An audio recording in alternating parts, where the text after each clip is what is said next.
Alright, today's video, we're going to be trying to get this thing ready for Durham Town. There's only a couple more things that I want to add to this before it is completely ready. Now, the first thing I want to add is, I want to add a sway bar to the rear suspension because I haven't really driven this vehicle around that much, but the little I've driven it in my backyard, and especially moving it from the shed to the temporary garage, anytime I'm going around a corner, whether it's, going left or going right, the entire frame of this thing is just leaning all the way to one side, going around the corner, and then it's a little annoying when it does that. So we're going to be building a lockable sway bar, so therefore we can lock it to where it limits how much this frame can lean relative to the rear suspension, and then we can unlock it whenever we want the full suspension flex that we want with a rock. Because I know it is a rock crawler, so we kind of do want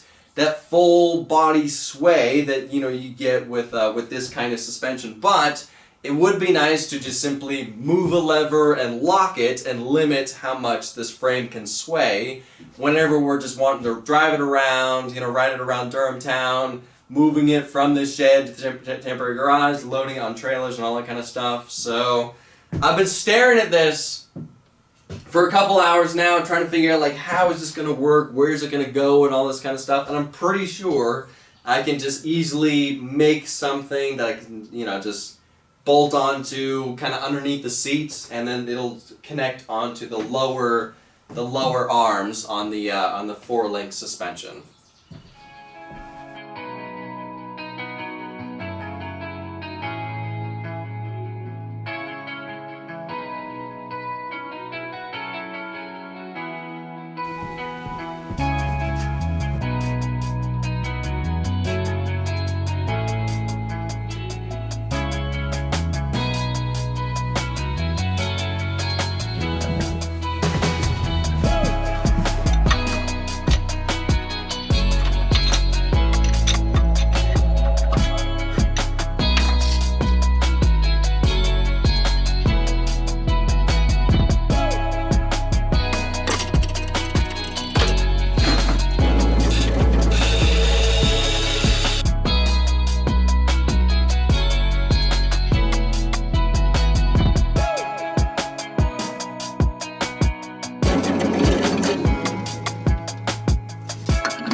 have any thinner material? This is a lot of material to remove. Let me see if I have some thinner material. Okay, I don't really know why I'm removing so much material off of, this is actually inch and 3/4 solid round stock, and I need to bring it down to 1.25 inches, and then this portion I need to bring it down to 1 inch. So I don't know why I'm choosing such giant material to start with. So I found this. It says hard, but I don't think it's hard. Doesn't. I mean, I can cut it with a file, so should be fine. Let's just use this. It's a lot closer to final dimension. It's ridiculous having to remove that much material off a part like that.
Alright, this thing's slowly coming together. Next thing we need to do is we need to machine 3 keyways into this part right here, as well as this part, because this needs to slide on here just like that, but it can't rotate, so we need to machine keyways for that. Then once we do that, then we can weld this part onto here, and then this part gets welded onto here, just like that.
so spent 3 days making this assembly right here. This is basically very similar to one of my homemade 2-speed transmissions. It's basically just a smaller version of it and only half of it. Basically, this is just a clutch dog that's able to slide back and forth on this. It has 3 keyways to keep it locked on there. And then this kind of just like spins freely on here. It's I love that sound. It's a 1-inch hole on a 1-inch axle. That's like a nice airtight fit.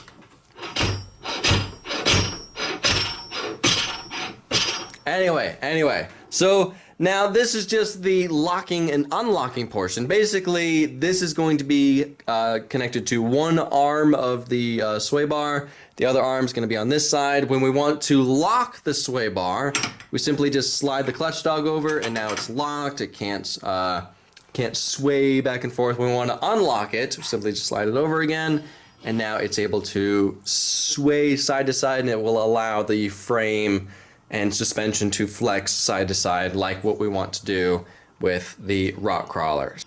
So, next thing we need to do is we need to build the rest of the sway bar and then figure out a way to attach this onto the frame.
Alright, so we need to finish this today. This is taking way longer than I thought it was going to take. Today's Friday, and there's still like 4 things I wanted to do to this vehicle in this video, so we have to finish this today. It's taking a lot longer than I thought it was going to take. So, now, I made these last night. These are going to be what connects the this to this, and I made it to where this attaches to the heim joint right here, and then I'll figure out a good distance, cut it off, weld the other heim joint on this end, and we'll connect that heim joint to here. We just need to figure out like where's a good location, the height and everything.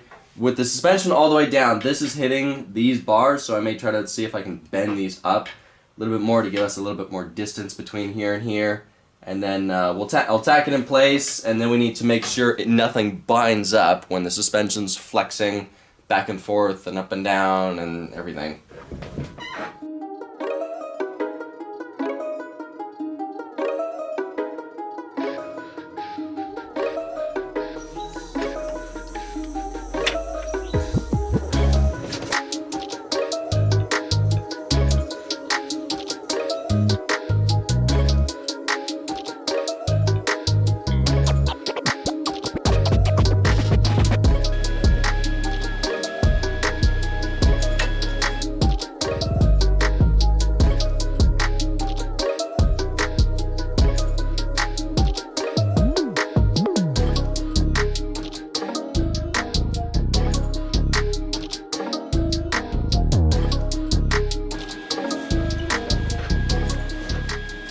Alright, so I tacked these in place in like a general area that I think is going to be good. So now we need to test to make sure nothing binds up when the suspension moves up and down and side to side. And if nothing binds up and if this is a good spot for this, then I'll permanently weld these onto here.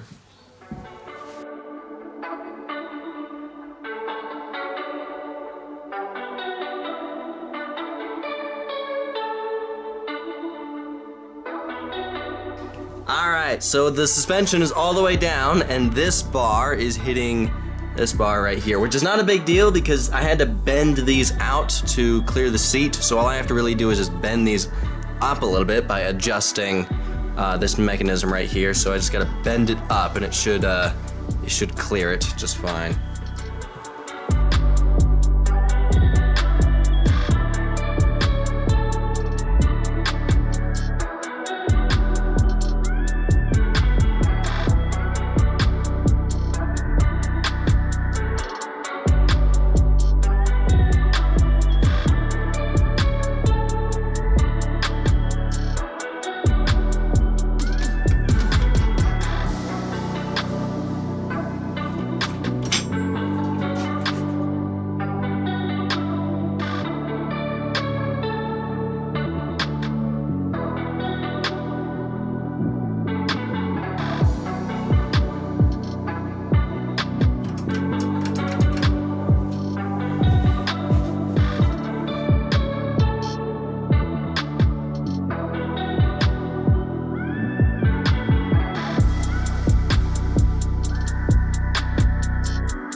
Alright, hopefully this thing works. So that is sway bar engaged.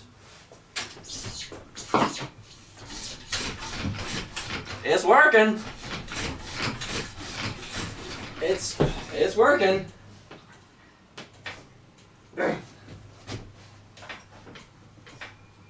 Now it's disengaged.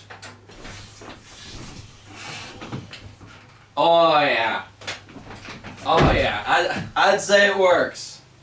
I'd say it works. This is what I was saying with the annoying thing is anytime you go around a corner, the entire frame just leans all the way to one side, and then you're just driving it like this. This is why I really wanted to put a sway bar on this thing for when I'm just driving this thing around.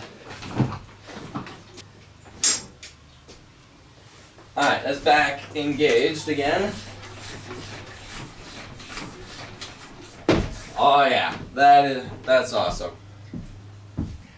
Alright, this thing's working amazing. It actually works. Now, we're not done working on this. We now need to make a handle, so therefore we can shift this thing back and forth while we're sitting in the driver's seat. I'm gonna put the handle right here.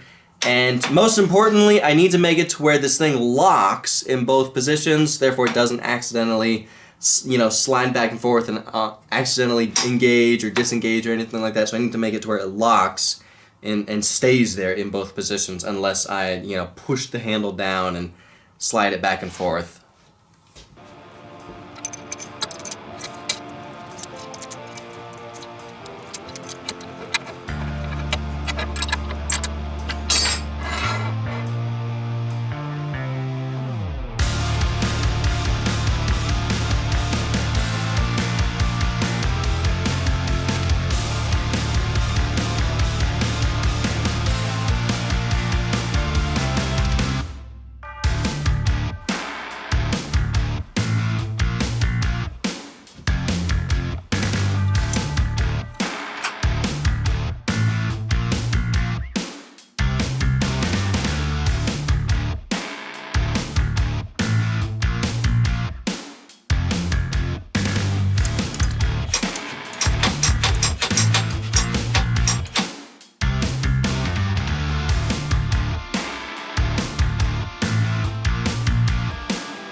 Alright, so here's a close-up of this thing in action.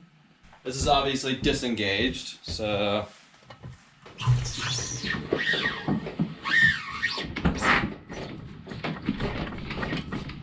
And it's leaning over all the way to the left.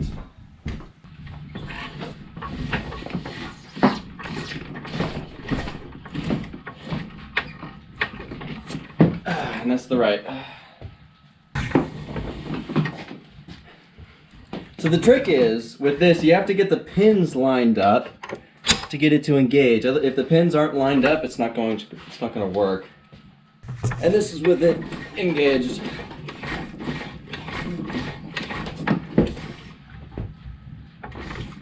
Alright, so I'm anxious to test this while driving, but the little test that we did in here of me just kind of leaning on one side, it seems to work great. It still allows the frame to lean over a little bit when engaged, so it doesn't like completely lock the frame to where it's like totally stiff. It still allows it to tilt a little bit, but it keeps it from completely rolling over to one side when engaged, and then when it's disengaged, it still allows the frame, the suspension to fully flex like we want on a rock crawler. So I think it works great as long as it holds up and as long as it's strong enough. Hopefully these bars don't bend or twist or anything like that, so hopefully nothing like that happens. But if it doesn't, it works. It's gonna work awesome. Now, I know I said in the beginning of this video that we were gonna get this thing completely ready for Durham Town, and the sway bar kind of took a lot longer than I thought it was going to take. Today's Saturday, so this took me all week to figure out how I'm going to do this, machine all these parts and everything. Took me all week just on the sway bar, and I still have like 4 or 5 other things that I wanted to do to this vehicle before bringing it to Durham Town, and I kind of wanted to film that, but it's I don't know, it's not like super riveting, entertaining kind of things we have to do. It's more just, I need to install seat belts, I need to put ammo boxes on the back for tools. I need to put a vent on this gas tank because every time I run this engine and I take the cap off, I can hear a bunch of air rushing in. So I need to put a vent in this gas tank. We also need to just hook up the winch, and also I do want to change the gearing because the gearing's a little bit off on this. I'll do all this stuff off camera and I'll show everything once it's done when we're at Durham Town in a couple weeks. So anyway, guess that's it for this video. Thank y'all for watching. I'll see ya in the next video.